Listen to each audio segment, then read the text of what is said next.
Oh. All right. That is the worst way to find out that something works. Yeah. Hi guys, and welcome back to Ellie's Garage, where me and my dad are restoring a 1965 Ford Falcon to become my daily driver, but we have never done this before. Today we are doing a throwback episode to earlier this year when we were installing our power antenna.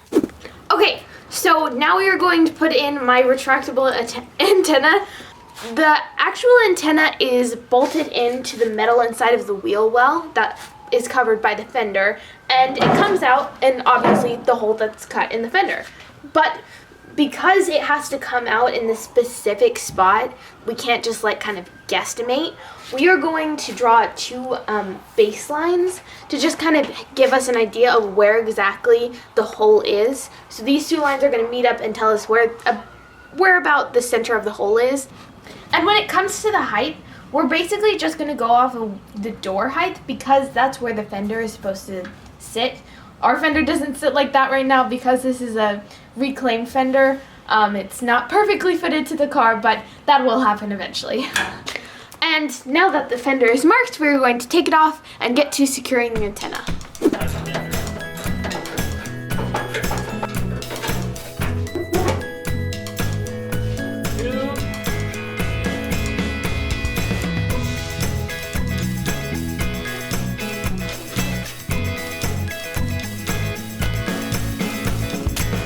That's the center, and the circle would probably be somewhere like that.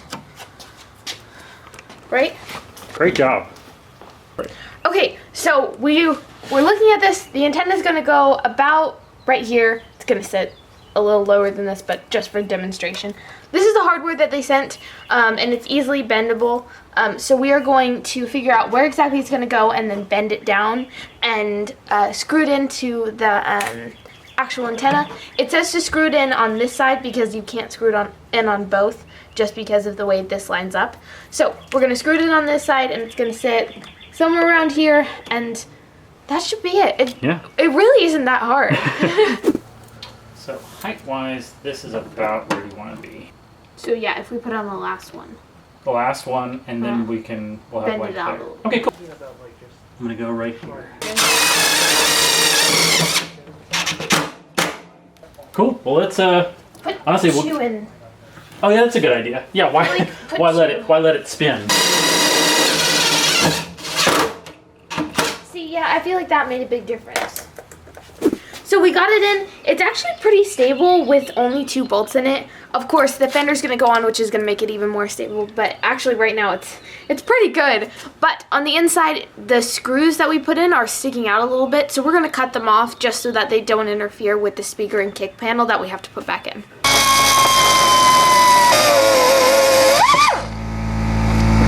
Okay, so now that the antenna is completely secure, it is on to wiring, which actually, thankfully, does not look that hard. So we have a little grommet right here that we put in, which looks like it was meant for something like this to go in. Yeah, definitely. So it actually comes with a little grommet that looks like it's about the same size.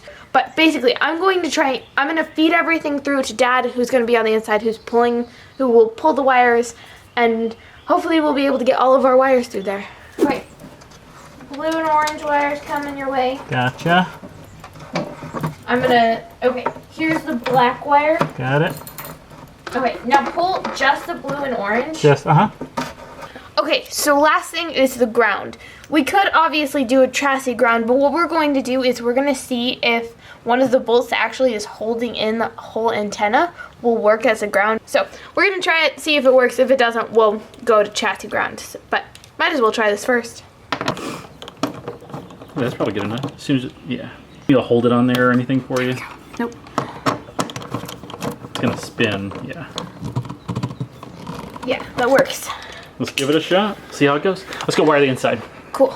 Okay, so now we are going to finish wiring up the antenna. Because we did the radio, we have plenty of open space for the wiring for this. So I'm going to start by plugging in the main wire for the antenna. But it's all the way back here, so you can't really see. So I'm just gonna do that really quick and get it pushed to the back. Okay. Cool. Okay, so we are almost done with the wiring. It's actually really not that much. We only have 2 wires left. One of them goes to constant power. Mm-hmm. Okay, I couldn't remember if it was constant No, or yeah, switched. you got it. So one of them goes to constant power, and then one of them just plugs into the radio. So this is the wire that's going to plug into the radio, and then I have... This is the constant power. So we are going to splice another wire onto this one, because this is the red is the constant, and then this is the wire that goes into the radio. So I'm just going to add another wire with a female end on it, so it can plug into the blue wire, and then I'm going to put a female end on this one, so it can go into the orange, or swap it, reverse it.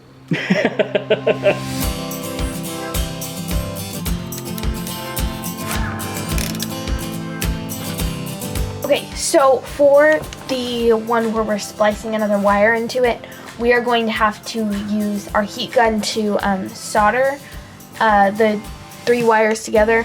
And since we don't want to completely destroy our other wire, we're going to put a welding blanket in there just to make sure everything stays safe.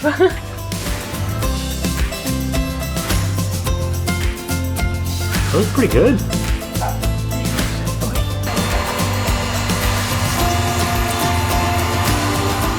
Okay, connection's made. Now we just have to plug everything in.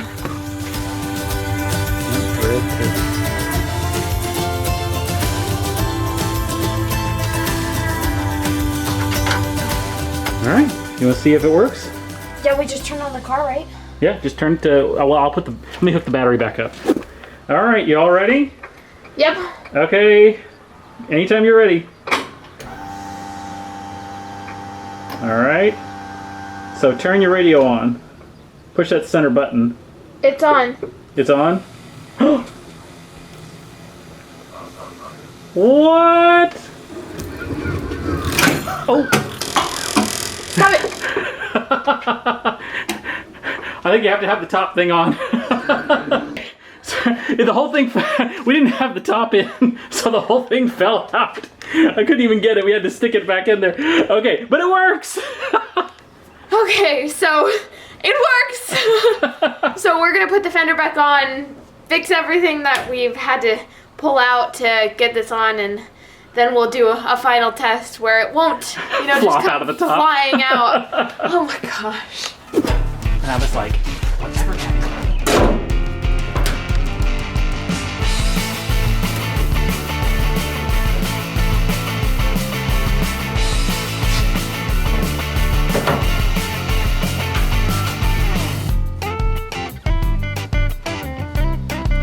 I just wanted it a little tighter. Okay.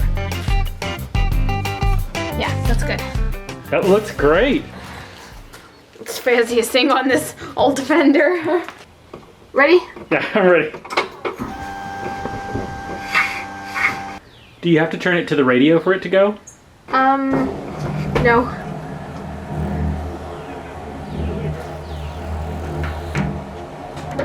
And then it stops. That's so cool. That's great. Oh, that's awesome. Let's see if it goes down. Yeah, it does.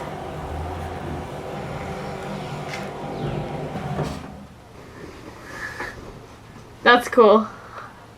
It's really cool to have my power antenna hooked up and working and not falling out like it was the first time, and I'm really excited about that. So what I'm taking out of the garage is that even if you make a little mistake, it still feels good to get a project done. Guys, check out this video where we installed a vintage looking Bluetooth radio in my car, which was really, really cool. Thank you as always to my executive producer, Drew Carter, and if you are not subscribed, please consider subscribing, and I'll see you next time in the garage.